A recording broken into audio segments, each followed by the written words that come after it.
Baik, Assalamualaikum warahmatullahi wabarakatuh. Selamat berjumpa kembali teman-teman semua dalam acara RMSTM.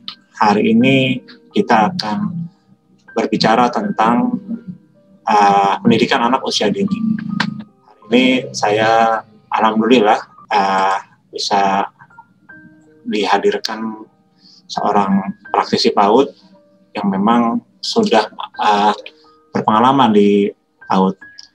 Kita sambut saja Bu Titi Rahmi. Assalamualaikum Bu Titi.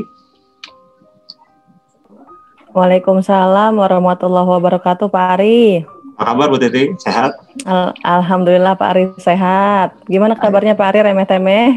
Alhamdulillah. Ini sebenarnya request dari ibu-ibu dan mahasiswa ya, karena memang ada banyak masalah yang terjadi pandemi ini. Tapi sebelum kita mulai remeh-temeh teman-teman semua, kita akan hadirkan dulu. Kita pengen tahu Bu Titi ini siapa sih? Gitu. Baik, nama beliau adalah Titi Rahmi. Beliau adalah Magister Pendidikan, alamatnya di Tangerang.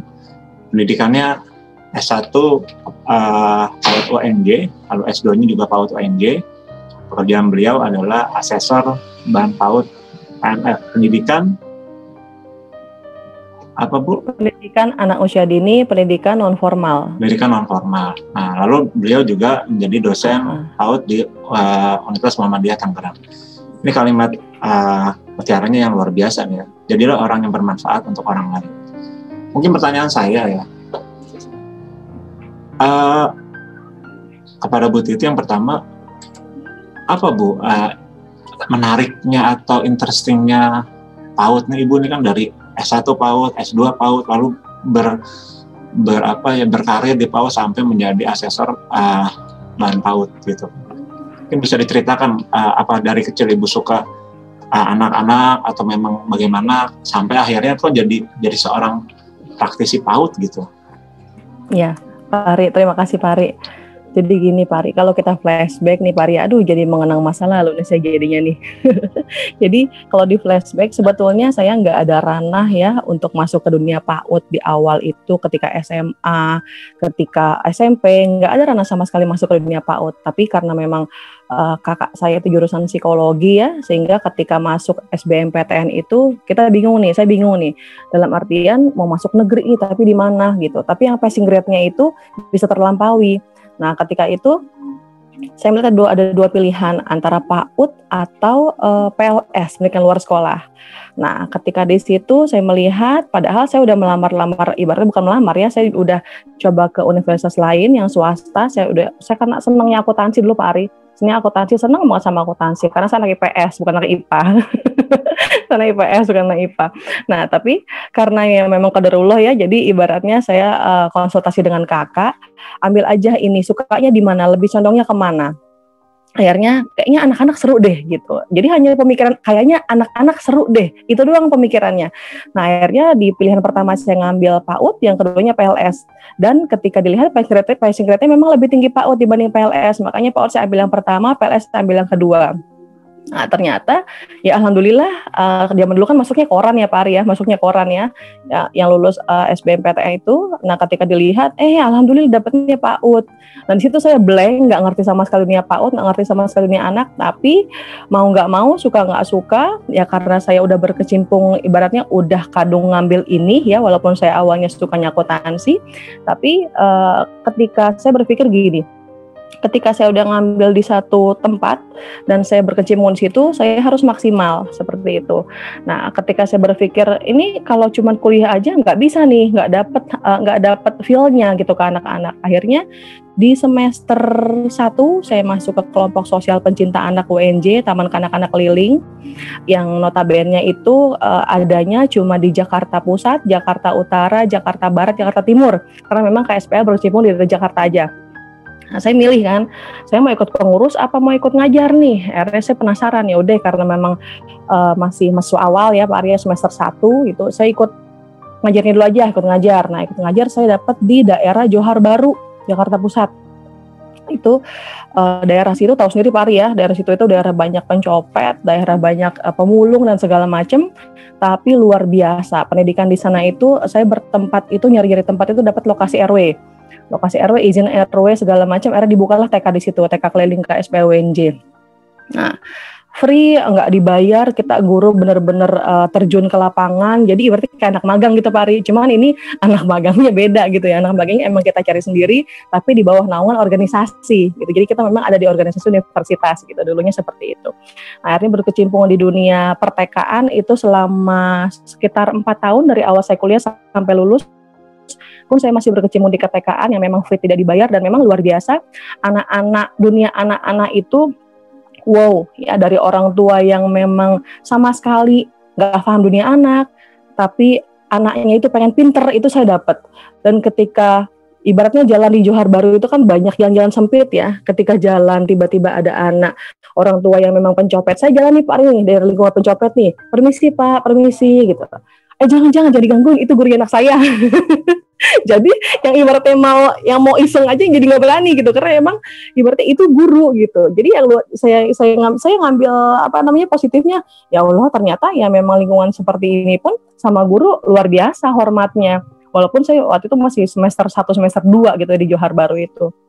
Nah dari situ Pak Ari saya melihat ini dunia anak nggak bisa dibiarin begini aja nih. Jadi ibaratnya banyak masyarakat yang memang di dunia PAUD ya, dunia ketekaan khususnya, ini banyak orang tua yang memang pengen anaknya tuh bisa gitu di daerah seperti itu ya, apalagi di daerah yang memang luar biasa seperti kita saat ini. Jadi yang daerah seperti itu saja pengen anaknya berhasil, apalagi kita yang memang semuanya tercukupi gitu ya Pak Ari. Mungkin itu Pak Ari salah satu yang membuat saya merasa tertarik gitu, dan yang kedua ialah dari karakter anak. Nah, karakter anak itu luar biasa lucu-lucu, menggemaskan, sampai ketika saya ngajar pun saya sering cubit-cubit mereka. Dan ketika kalau ibaratnya kita nggak bisa masuk ke dunia mereka, kita bakal dicuekin ya. Sampai saya pernah ngajar ketika saya baru lulus dari UNJ, saya coba ngelamar. Waktu itu pernah ngelamar di sekolah besar ya, modal nekat, Al-Azhar BSD tepatnya. Nah, itu belum dapat ijazah, baru terima SKL, diterima langsung dengan gaji yang luar biasa. Nah, saya berpikir oke lah, saya sudah pernah mengajar di TK keliling tanpa dibayar segala macam, dengan ibaratnya kita coba cari manfaatkan ilmu kita dulu untuk orang-orang lain. Nah, tapi ketika saya coba di Al-Azhar, wow, luar biasa, ternyata memang ada perbedaan yang dari status sosial, kemudian dari status ekonomi, itu luar biasa berbeda dengan tempat saya mengajar dulu. Itu jadi ya memang, tapi balik lagi kalau kita lihat anak-anak TK-nya ya itu luar biasa menggemaskan ya. Jadi uniknya dapat, kemudian jujurnya mereka dapat, kemudian budi pekertinya mereka pun dapat. Jadi justru malah kadang kita yang malu gitu. Ya Allah, ini anak-anak kecil aja kalau lagi marah cepet banget selesainya gitu ya. Anak-anak kecil aja kalaupun berbohong gampang banget ketahuannya gitu. Kemudian juga langsung dilerai. Jadi ya belajar dari dunia mereka lah Pak Ari, kalau saya melihatnya gitu. Itu Pak Ari sedikit pengalaman saya kenapa saya suka sama anak-anak. Tapi kan gini Bu, tadinya nggak suka. Tidak bisa dipungkiri ya bahwa terkadang orang masuk kuliah itu kan ingin nanti kerjanya apa gitu kan gitu ya. Iya. Nah, betul. Ini mohon maaf dan tolong koreksi kalau jika saya salah, bahwa sekolah-sekolah PAUD itu yang punya negara itu kan sedikit ya. Artinya guru-guru PAUD itu yang menjadi pegawai negeri sipil itu kan juga sedikit juga, atau bahkan satu kecamatan mungkin hanya berapa gitu kan. Iya. Itu betul. apa yang selain tadi kalau saya dengar tadi kan itu seperti pengabdian ya. Itu bagaimana menumbuhkan itu, jadi sehingga kita enjoy di situ, dan akhirnya yang tadinya tidak suka anak-anak, yang tadinya suka akuntansi kan lebih rigid, angka-angka, tabel-tabel, debit kredit, tiba-tiba suka kepada anak-anak yang memang dunianya kalau kok ngajarnya begitu, tapi memang kalau kita benar, saya setuju kalau kita tidak membaur atau cair, ya anak-anak tidak akan menanggapi kita gitu kan. Itu bagaimana Bu akhirnya Bu? Kalau kita melihat tadi kondisinya guru-guru PAUD yang PNS sedikit, memang betul Pak Ari. Jadi kalau di Kota Tangerang aja kita lihat, kalau di kota ya, khusus kota itu baru 1 kan TK Negeri Pembinaan Akhlakul Karimah. Kebetulan anak saya sekolah di situ saat ini. Nah kemudian kalau di Tangsel aja kita lihat itu baru ada 4 TK Negeri Pembina. Jadi memang kondisinya kalau lihat dari rank gaji, kemudian kalau kita lihat dari rank pengabdian, justru memang kalau guru-guru PAUD itu lebih banyak condong ke pengabdian, itu menurut saya, ya dibandingkan lihat gaji. Kenapa? Kalau saya berpikir gini, ada hal-hal yang tidak bisa dibandingkan dengan dunia lain. Ibaratnya dunia lain bukan dunia gaib ya, tapi dunia lain ini ibarat dunia pekerjaan gitu ya. Ada yang tidak bisa dibandingkan. Pertama, kepuasan hati ketika melihat anak itu berubah. Itu yang memang 1 semester aja Pak Ari ini. 1 semester kita bisa melihat perkembangan anak dari bulan pertama, kedua, ketiga sampai ke-6 itu akan luar biasa perubahannya dibandingkan kita melihat perubahan anak SMP. Jadi kalau anak PAUD itu perubahannya luar biasa banyak, dan kemudian di luar hal-hal yang kita inginkan juga terjadi gitu. Jadi kalau misalnya kan kalau di kuliah PAUD itu ada mata kuliah asesmen ya Pak ya, asesmen pendidikan anak usia dini. Jadi guru-guru itu memang diwajibkan harus bisa mengolah atau melihat anak ini bisanya sekarang apa nih. Jadi kegiatannya apa yang dia bisa, kemudian juga sikapnya juga apa yang dia bisa, sehingga nanti harus ada perubahan. Nah, jadi itu sebenarnya tantangan guru PAUD itu tantangannya. Nah, jadi ketika ada perubahan itu nilainya itu luar biasa, tidak bisa dibandingkan dengan uang. Sebetulnya kalau dari melihat dari pengabdian ya Pak Ari. Gitu. Tapi kalau misalnya condongnya tadi, kalau saya mengatakan bahwa kalau saya berpikir ketika di saat kuliah itu saya ngabdi banyak, dan ketika keluar kuliah saya ingin melihat diri saya potensinya di mana nih. Gitu. Nah, ketika saya mau coba sekolah besar gitu. Saya berpikir bahwa ketika saya skripsi, saya coba ke sekolah negeri, itu ngambilnya SD kelas awal kelas 1 dan ditawarkan gaji sekian ratus ribu rupiah, tapi saya berpikir tidak munafik ya Pak Ria, tidak munafik dalam artian kalau misalnya saya dapat sekian ratus ribu, gimana saya bisa ngasih orang tua gitu? Bagaimana transport saya harus ke sekolah, naik motor segala macam. Jadi akhirnya ya mau nggak mau saya tolak permintaan dari SD negeri, mohon maaf. Nah akhirnya saya coba melamar di swasta tersebut dan ternyata didapatkanlah ibaratnya tes English oke, tes Arab, tes bukan bahasa Arab ya, lu tes doa itu lumayan. Nah ternyata SDM-nya juga suka, ya udah lanjut, tapi mohon maaf hanya bertahan 1 tahun di sekolah tersebut gitu, karena memang ada sesuatu yang memang membuat saya tidak nyaman. Nggak nyamannya dalam arti bukan dalam hal pengabdiannya ya, karena memang saya berpikir kalau emang saya manfaat buat anak-anak, saya manfaat untuk guru lain, oke, tapi kalau di luar hal itu, di luar kendali itu, saya nggak bisa lanjut, karena saya punya prinsip seperti itu. Nah, jadi artinya tadi ada nilai tersendiri ketika memang di jalur anak usia dini itu ada perubahan dari sikap anak tersebut. Itu sih Pak Ari yang membuat bagaimana guru-guru PAUD itu bisa bertahan sampai saat ini, yang memang dengan kondisi gaji yang memang rentangannya kecil, kecuali PNS ya. Kalau PNS itu pasti kan sesuai dengan kondisi negara ya, jadi sesuai aja gitu kalau PNS nggak ada perubahan. Baik Bu, ini sebenarnya yang ingin Ibu diwawancara itu banyak ini, karena banyak yang merequest, karena memang ketika kita masa pandemi gitu kan, kita kan kerja di rumah gitu ya, kerja di rumah. Lalu kalau misalnya contoh lah seperti saya, ini bukan curhat tapi ya ada anak-anak gitu kan, tiba-tiba kita lagi di work from home, tiba-tiba anak-anak main sana main sini gitu kan. Bahkan saya membaca buku tentang PAUD itu bahwa di mata anak-anak gitu kan, main itu penting. Main itu sesuatu yang bagi dia mungkin kalau bahasa orang dewasa itu prinsip dan mereka harus main gitu kan. Sedangkan bagi saya atau kita orang dewasa kan ngapain sih main mulu gitu kan. Nah, ini banyak yang bertanya ke saya, tolong Mbak ditanya ke Bu Titi gitu kan. Itu bagaimana ya sebagai orang dewasa mengadjust atau berubah menjadi anak-anak sehingga kita bisa memahami anak-anak kita gitu. Terutama lagi suasana pandemi ini yang memang quality time dengan keluarga itu jadi semakin banyak ya, karena memang kita harus berinteraksi semuanya itu di rumah gitu. Gimana Bu? Ya, kalau misalnya kita ngomongin main memang gak ada habisnya Pak ya.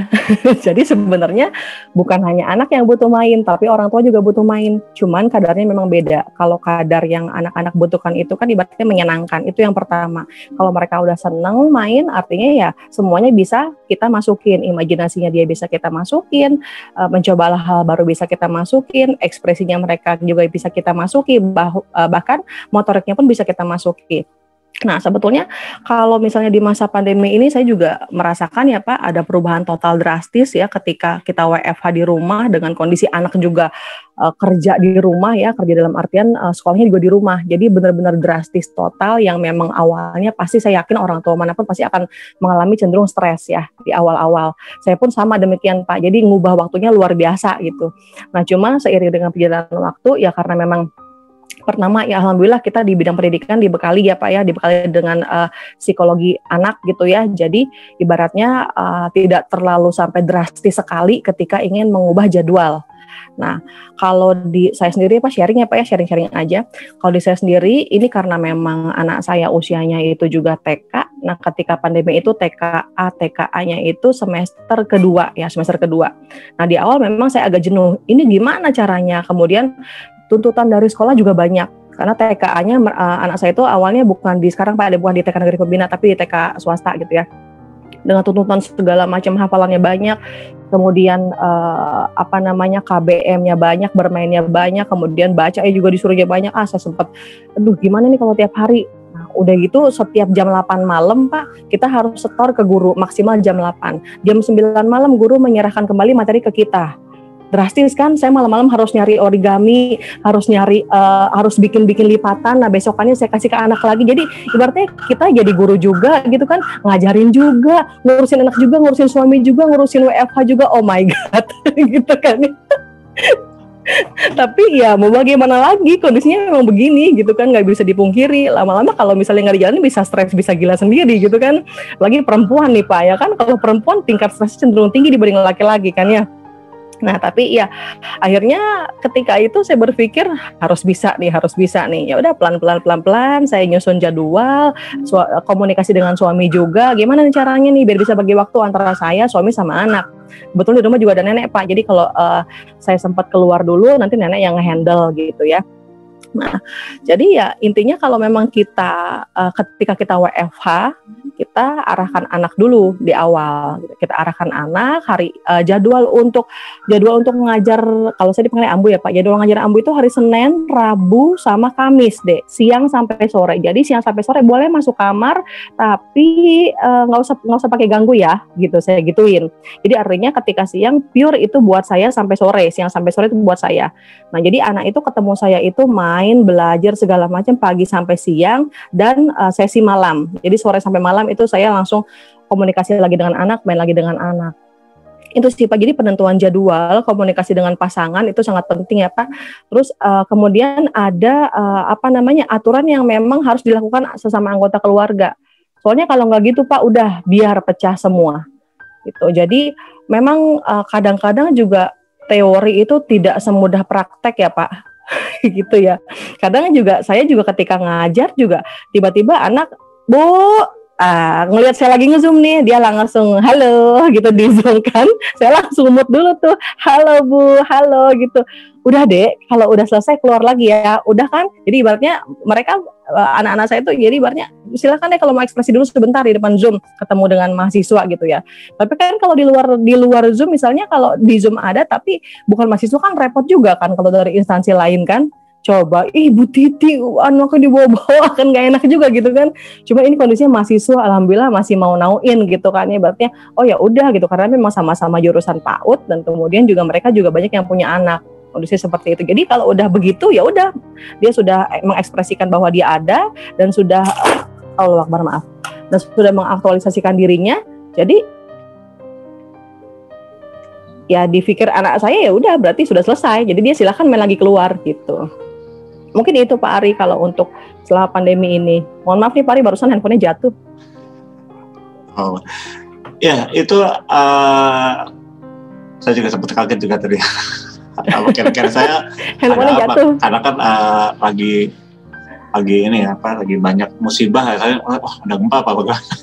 Tapi gini Bu, tadi kan Ibu menjelaskan bahwa bisa memberikan pengertian gitu ya ke anak gitu kan. Itu bagaimana memulai itu gitu kan, karena kan memang anak-anak itu kadang-kadang kan memang bukan kadang-kadang ya, bahasanya kan kita sulit mengerti ataupun bahasa kita juga mereka sulit mengerti gitu kan. Tapi tadi sambil bilang ini wilayah tadi bahasanya ambu ya, jam segini itu anak-anak paham lalu tidak mengganggu aktivitas ibu gitu. Itu memulai untuk membuat anak-anak mengerti dan paham atau kita berkomunikasi dengan anak itu seperti apa?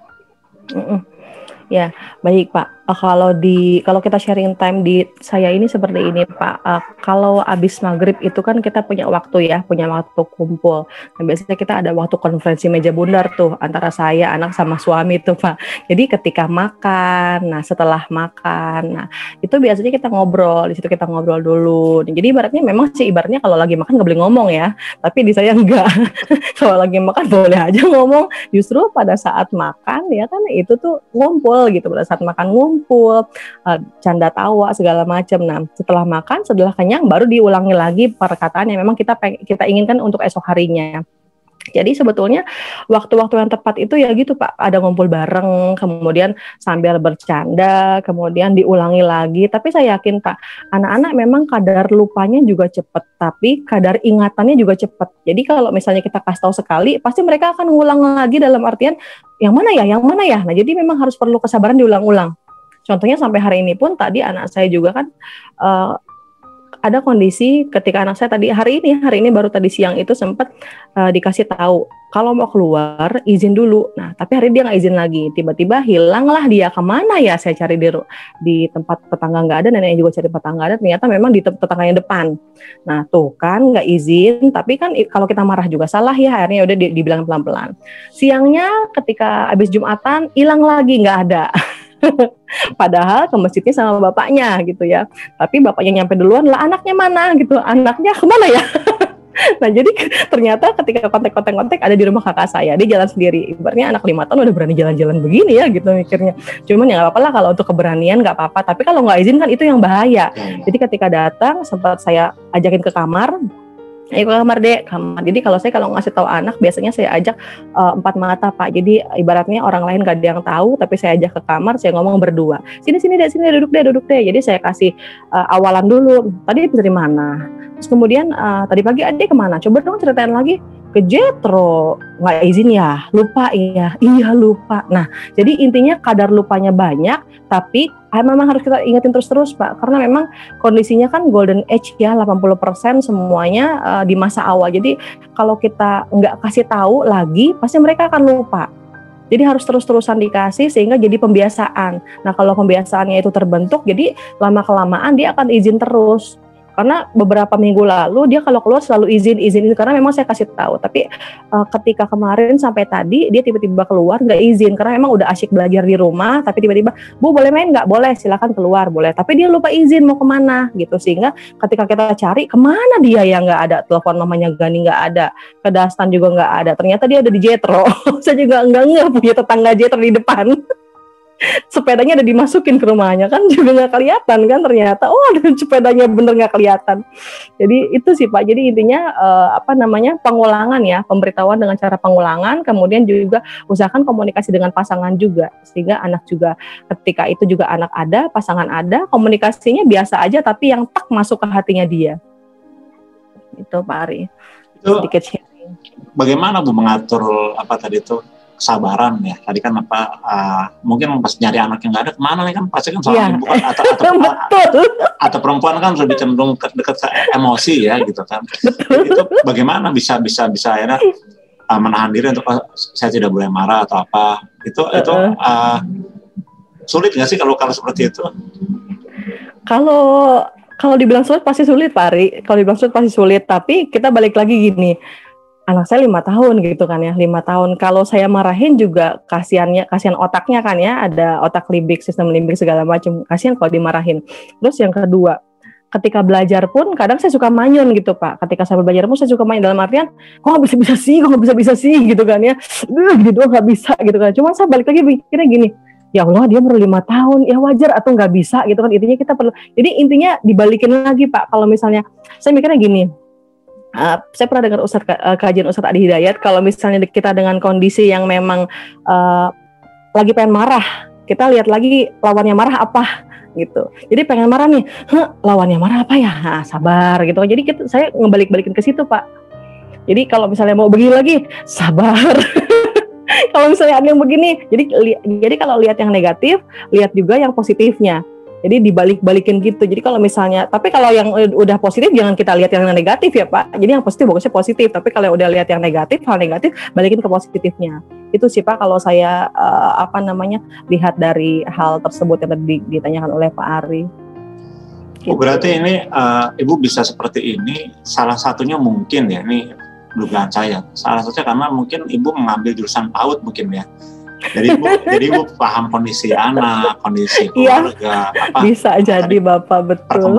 Perkembangan otak, pengembangan psikologi gitu. Berarti memang sebenarnya ilmu PAUD itu sangat berharga ya. Artinya gini, maksud saya bukannya berarti jadi kita bisa beraktivitas. Kayak saya kan misalnya ilmu saya komputer nih, saya tidak bisa beraktivitas di dalam karena kan anak-anak kan bukan komputer gitu ya. Kalau Ibu kan di dalam bisa, dalam rumah bisa, di dalam keluarga bisa, di luar keluarga juga bisa. Jadi memang ya itu ya pas. Jadi ilmu PAUD itu ternyata saya pikir berarti Ibu Titi bisa sampai sesabar ini lalu mengetahui tadi kalau membentak atau marah kasihan otak anaknya. Berarti apakah di PAUD itu diajarkan semua itu atau bagaimana, Bu? Iya Pak, kalau di PAUD diajarkan. Jadi kalau di ilmu psikologi ya, karena memang di PAUD itu ada namanya neuroscience. Jadi ya memang itu belajar tentang fungsi otak anak, kemudian fungsi otak anak-anak yang 80% itu ya. Jadi 0 sampai 8 tahun itu kan masih 80%, masih di usia golden age. Nah di situ ada 3 macam otak. Nah ini nanti langsung aja Pak, kalau misalnya mau ngomongin neuroscience bisa ke Bu Nurul juga nih, karena memang beliau yang memang ngajar neuroscience ya. Nah itu kalau misalnya kita ngasuhnya salah aja Pak, itu luar biasa. Jadi kebentuk otaknya juga luar biasa. Nah ini sebenarnya ilmu di PAUD itu ilmu psikologi anaknya ada, ilmu neuroscience-nya pembentukan otaknya ada, ilmu pranikah pun ada, ilmu parentingnya pun ada. Jadi sebenarnya kalau memang untuk mengkaji tentang pola asuh, untuk pembentukan otak anak, gimana cara-cara belajar yang mengasihkan, ya memang kedunianya dunia PAUD sih Pak, nggak dipungkiri lagi ya. Nah, ini saya ngulang sedikit materi yang Ibu sampaikan sampai yang melihat itu 500-an orang gitu. Ini tadi ada orang tua nyasar, orang tua bayar, orang tua sadar. Gitu. Itu seperti apa, Bu? Karena memang ketika acara itu memang banyak orang yang termasuk saya ya, saya bilang, wah saya orang tua apa ya? Dan saya orang tua bayar gitu, sekedar memberikan materi ke anak lalu tiba-tiba merasa iya, saya akui ketika anak-anak ada trouble, saya nyari kan sekolah kan sudah saya bayar gitu kan, kenapa kok sekolah sampai kejadian begini gitu kan. Padahal pas Ibu ngasih materi itu saat itu ya saya bilang, iya juga ya, padahal kan waktu mereka lebih banyak dengan keluarga gitu kan. Jadi itu memang mungkin bisa diulangi lagi Bapak, apa itu orang tua nyasar, orang tua bayar, dan orang tua sadar gitu kan. Berarti ini harus lihat channel YouTube-nya Pak Ari juga nih sebenarnya nih, karena ini juga masukan ya. Aduh ya Allah. Ya, jadi sebenarnya itu kalau saya melihat di beberapa buku ya Pak, saya juga kan melihat dari beberapa buku juga, kajian-kajian juga saya juga sempat lihat. Jadi memang kondisi-kondisi 3 jenis orang tua itu saya dapat dari beberapa ilmu parenting ya.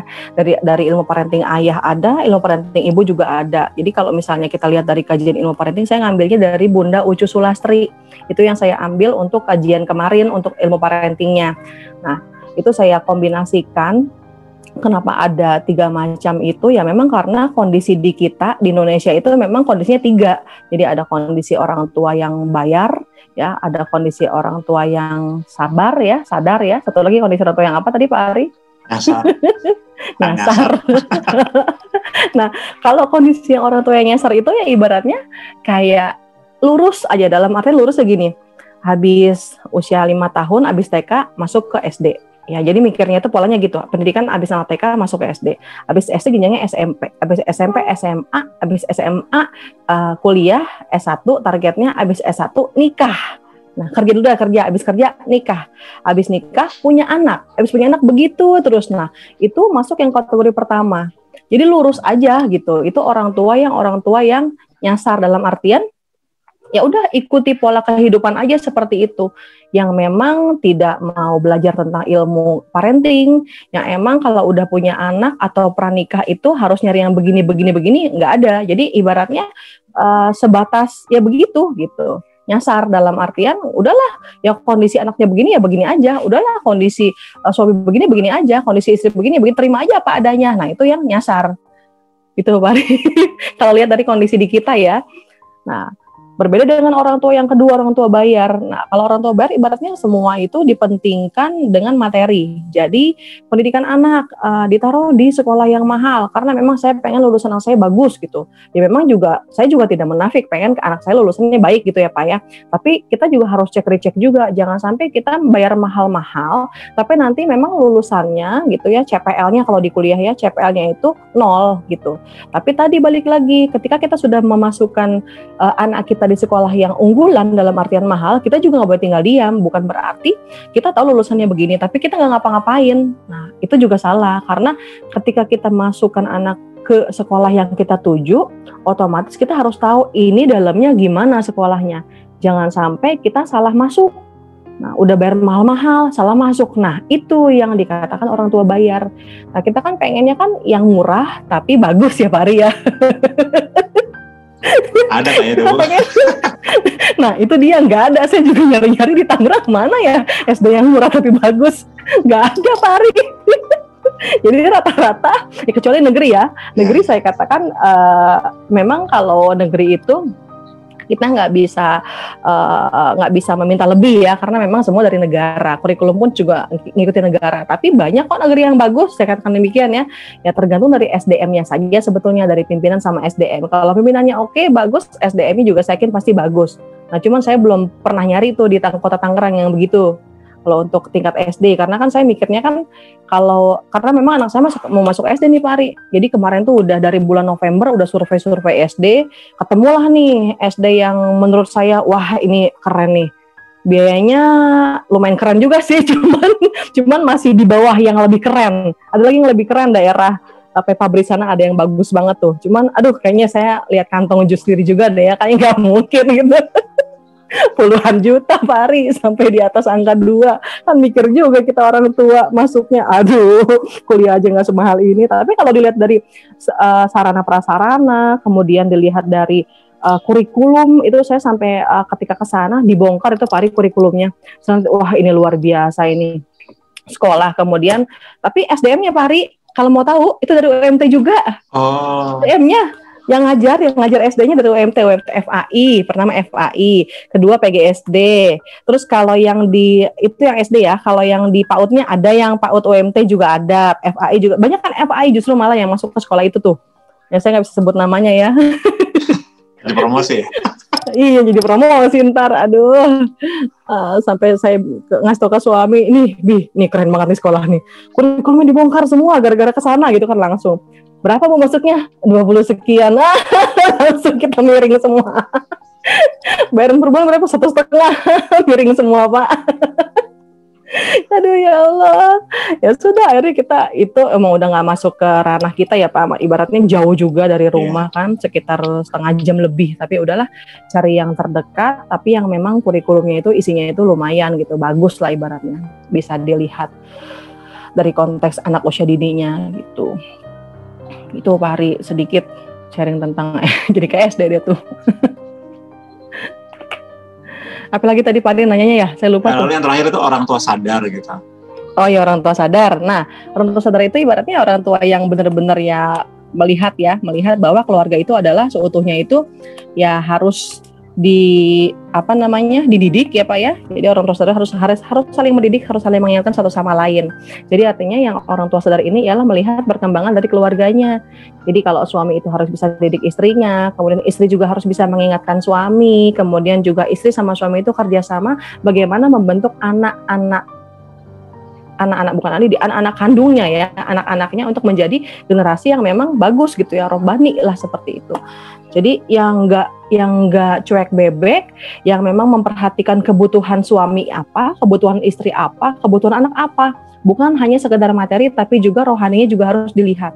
Karena gimana kita mau ngasih rohaninya bagus kalau kita hanya berpikir materi gitu ya. Tapi kita juga tidak bisa menafikan bahwa materi itu butuh gitu ya. Kita butuh materi, kita butuh uang, tapi bukan uang segala-galanya. Walaupun memang segala-galanya butuh uang gitu ya. Balik ke situ lagi sebenarnya Pak Ari. Baik Bu, mungkin ini closing statement. Jadi kan memang orang itu kadang sebagian itu ya tadi kalau di awal karena memang pendidikan PAUD itu belum sekolah negerinya sedikit gitu ya.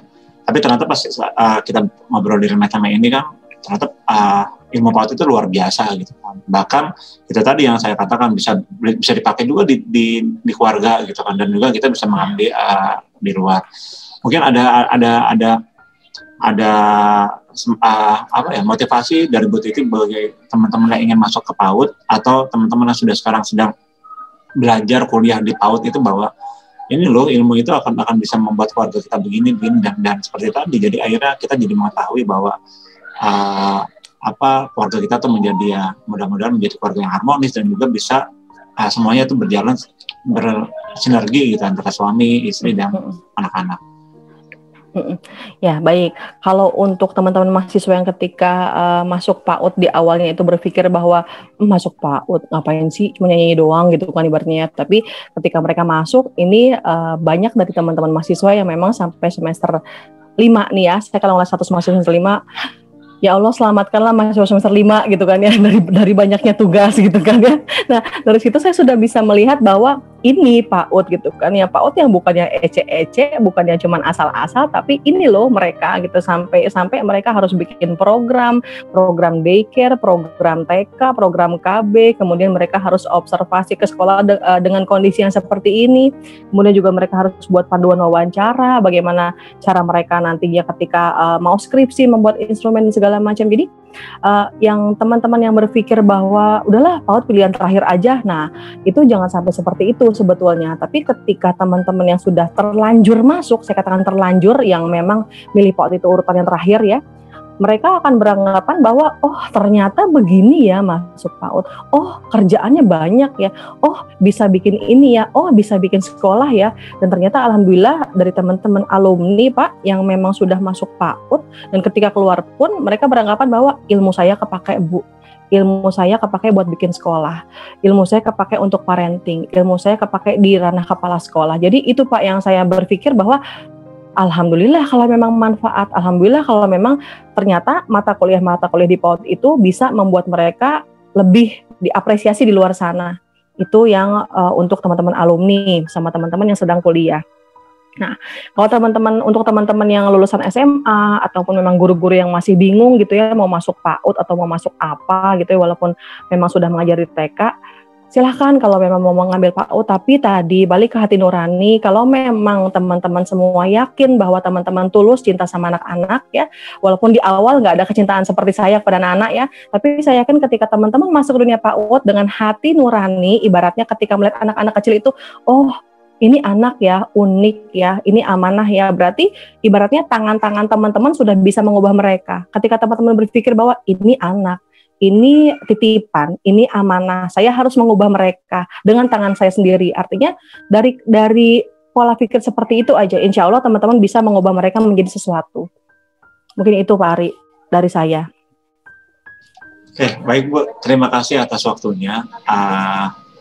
Mungkin lain kesempatan kita akan bicara tentang bagaimana sih kualitas sekolah-sekolah PAUD gitu ya, dan peran serta sekolah-sekolah dalam membentuk karakter anak-anak kita. Jadi terima kasih Bu Titi atas waktunya. Sama-sama Pak Ari. Sehat dan sukses selalu. Assalamualaikum warahmatullahi wabarakatuh. Waalaikumsalam. Mohon maaf Pak Ari jika banyak kekurangan. Ya, makasih Bu. Sama-sama Pak Ari.